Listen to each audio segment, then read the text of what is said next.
কিছু ভালোবাসা সমাজ চায়, কিছু অনুভূতি সাহস চায়, আর কিছু সম্পর্ক সঠিক সময় না বললে সারা জীবন প্রশ্ন হয়েই থেকে যায়। সরস্বতী পুজোর সকালে ঢাকের শব্দ, ফুলের গন্ধ আর পুরনো স্কুলের স্মৃতির ভিড়ে হঠাৎ করেই মুখোমুখি হয় দুই চেনা মানুষ, যাদের চোখ চিনত একে অপরকে, কিন্তু মন কখনো সাহস করে কথা বলেনি। সে কি শুধু কাকতালীয় সাক্ষাৎ, নাকি ভাগ্য এত বছর পর সুযোগ এনে দিয়েছে অবশেষে না বলা ভালোবাসার বলার? লাল পাঞ্জাবি পরা এক ছেলের অপেক্ষা, হলুদ শাড়ির এক মেয়ের হাসি, আর সরস্বতী পুজোর দিনে ভালোবাসার এক নতুন শুরু। শুনুন ভালোবাসা, অপেক্ষা আর সাহসের গল্প মনের মানুষ। ছেলেটির নাম ঋতব্রত চ্যাটার্জি। পরনে লাল পাঞ্জাবি, চোখে চশমা, চুলটা উস্কো খুস্কো। বেজায় বিরক্তিভাবে গেটের বাইরে দাঁড়িয়ে কারোর জন্য অপেক্ষা করছে আর ফোনে কথা বলছে। কিরে, কটা বাজে? কখন আসবি অয়ন? অঞ্জলি তো প্রায় শেষ হতে চলেছে। আরে আসছি, 10টা মিনিট সময় দে। বলি, তুই কি আর শোধরাবি না? বেলা 10টা অবধি কেউ ঘুমায়? তোর আগে তোর সব ভাই বোনেরা ঘুম থেকে উঠে তাদের অঞ্জলি দেওয়া হয়ে গেল, আর তুই পড়ে পড়ে ঘুমোচ্ছিস। কুম্ভকর্ণ, আয় শীঘ্রই। ফোনে ঘ্যান ঘ্যান করতে করতে হঠাৎ দেখে উল্টো দিক থেকে আসছে আমাদের স্কুলের ক্রাশ, দ্য বিউটি কুইন। চোখ যেন সরছেই না, মনে হচ্ছে কেমন যেন চারিদিকে টাল মাতাল খাচ্ছে। মেয়েটির নাম হিয়া মুখার্জি। পরনে হলুদ শাড়ি, ঝুমকো কানের দুল, ঢাকাই শাড়ি পরে যেন লাগছে বিউটিফুল। আর ঠিক যেমনটা হওয়া দরকার তেমনই হচ্ছে চারিদিকে। মৌমাছির দল ভন ভন করছে। উফ, আর পারা যায় না। হাই রিতো, কেমন আছিস? অনেক বছর পরে দেখা। কি করছিস এখন? রে, ভালো। আমি এখন সফটওয়্যার ইঞ্জিনিয়ার। তুই? আমি আইটি সেক্টরে জব করি। দুজনের সাক্ষাৎ হওয়ার পর ওরা দুজনে গেল পুজো মণ্ডপের দিকে।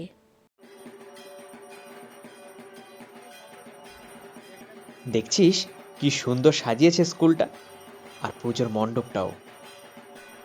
হ্যাঁ রে, থার্মোকল দিয়ে হাঁস ময়ূর তৈরি, নানা রং বেরঙের কাগজের ফুল। আর ওইদিকে দেখ, দেবী পদ্মের ওপরে বসে রয়েছেন। কাগজ ও শোলার ফুল দিয়ে গহনা পরেছেন দেবী সরস্বতী। আর সামনের দিকে অপূর্ব কলকা আঁকা। ছোটবেলায় ফিরে গেলে ভালো হতো রে। এই একঘেয়ে জীবন আর ভালো লাগে না। অফিস টু বাড়ি। কেন রে, তোর গার্লফ্রেন্ড? দূর, ওইসব স্কুল কলেজে ছিল। পার্মানেন্ট কই নেই হ্যাঁ দোস্ত। শুনলাম তোর একটা পার্মানেন্ট মনের মানুষ হয়েছে। ছিল রে, কেটে গেছে। Long distance relationship. বড্ড ভালোবেসেছিলাম জানিস। আর কি বস, এতজনের সাথে ফ্লার্ট করেছি তাই হয়তো টিকলো না। না না, ওরকম কিছু না। দেখ, সব কিছুর জন্য সময়, ধৈর্য, অপেক্ষা লাগে। এমন সময় অয়ন এসে পৌঁছালো। ঋতো, চলে আয় জলদি, অঞ্জলিটা দিয়ে দিই। আরে, কুম্ভকর্ণ যে, তুই আজও লেট।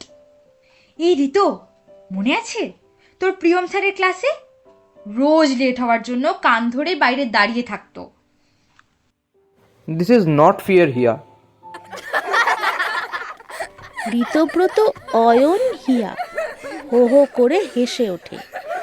এমন সময় দেখা হয়ে যায় প্রিয়ম স্যারের সাথে।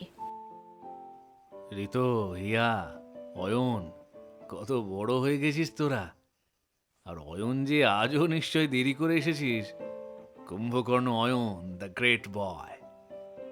স্যার আপনি আর বলবেন না, এই ঋতু আর হিয়া আমাকে নিয়ে লেক পুল করছিল। তা তোমরা তিনজন একা কেন? আজ সরস্বতী পুজো, বাঙালিদের আজ ভ্যালেন্টাইন্স ডে, তারা কই? কেউ নেই স্যার, মানে আমার আর হিয়ার নেই। অয়নের আছে, মানে ওই অয়নের মতোই লেট করে আসবে সে। নেই কেন তোমাদের? স্যার, আজকাল সত্যিকারের কেউ ভালোবাসে বলুন তো? আপনাদের সময় ভালো ছিল, সেই চিঠিতে প্রেম, বন্ধু ছোট ভাই বোনের মারফত চিঠি আদান প্রদান। সেকালে একটা অ্যাডজাস্টমেন্ট, বিশ্বাস আর ভালোবাসা ছিল।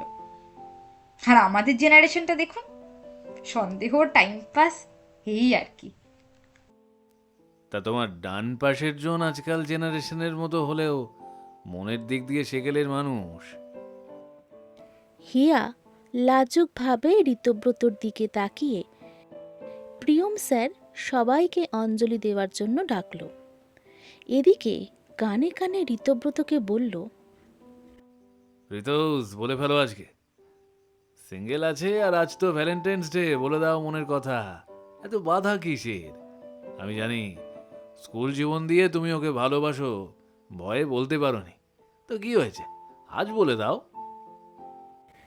সবাই আস্তে আস্তে পুজো মণ্ডপে চলে আসছে। অল্প ভিড়, আর পুজোর মন্ত্র সরস্বতী মহাভাগে বিদ্যা কমলোচনে। হিয়া, একটা কথা বলার ছিল। বল। Will you be my Valentine's? কি? আমি না তোকে সেই স্কুল দিয়ে বড্ড ভালোবাসি রে, মাইরি বলছি, কিন্তু সাহস করে বলে উঠতে পারিনি।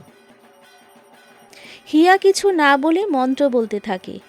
পুজো শেষ হবার পর ঋতব্রতর দিকে তাকায় হিয়া। এতক্ষণ তো কথা বলছিলাম, তখন তো বলতে পারতিস।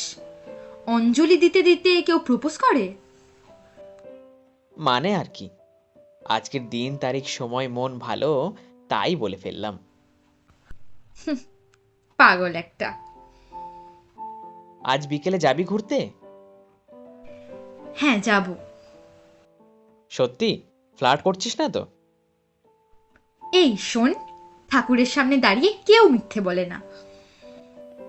ঋতু আর হিয়া একে অপরের দিকে তাকিয়ে থাকে, চোখ আর সরছেই না ওদের। তুই কি বুঝিসনি কোনোদিন কিছু? কি বুঝবো? এই যে আজ সবার প্রথমে এত বছর পর স্কুলে এসে তোর সাথে কথা বললাম, আর স্কুলে কোনো হেল্প লাগলে সবার আগে তোর কাছেই যেতাম। কি করে বুঝবো বল? তোর আশেপাশে তো মৌমাছির দল ভন ভন করতো সারাক্ষণ। হ্যাঁ, সেই।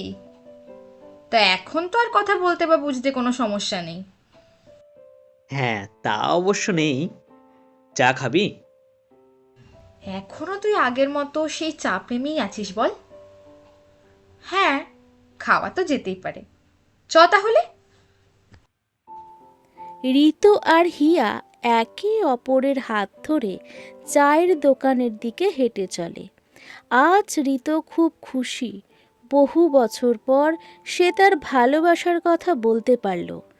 হিয়াও একদিকে খুব খুশি, সে তার মনের মানুষ খুঁজে পেল। মনের মানুষ, ভালোবাসার মানুষ। এই মিলন হবে কতদিনে আমার মনের মানুষেরও শনে।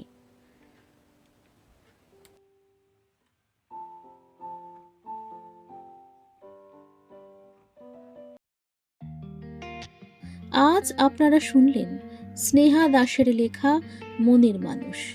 গল্পের সূত্রধার আমি মৌমিতা, কথকের চরিত্রে আমি মৌমিতা, ঋতব্রতর চরিত্রে রুদ্র, হিয়ার চরিত্রে মৌপর্ণা, অয়নের চরিত্রে রাহুল চৌধুরী, প্রিয়ম স্যারের চরিত্রে Atanu, poster design Ranjan, scripting Megha, intro outro writing editing ও সমগ্র পরিচালনায় রাই। কেমন ছিল আজকের এক্সপিরিয়েন্স জানাবেন কমেন্টে। এই রকম আমাদের গল্প বৈঠকে গল্প শুনতে অবশ্যই সাবস্ক্রাইব করুন ফলিং ইন ফ্রিকোয়েন্সিকে। ভালো থাকবেন সকলে। আবার বৈঠক বসবে পরের বৃহস্পতিবার। আপনারা শুনতে পারবেন হরর ও তারানাথ তান্ত্রিকের কিছু গল্প আমাদের অন্য চ্যানেলে। লিংক রইল ডেসক্রিপশনে। শুভরাত্রি।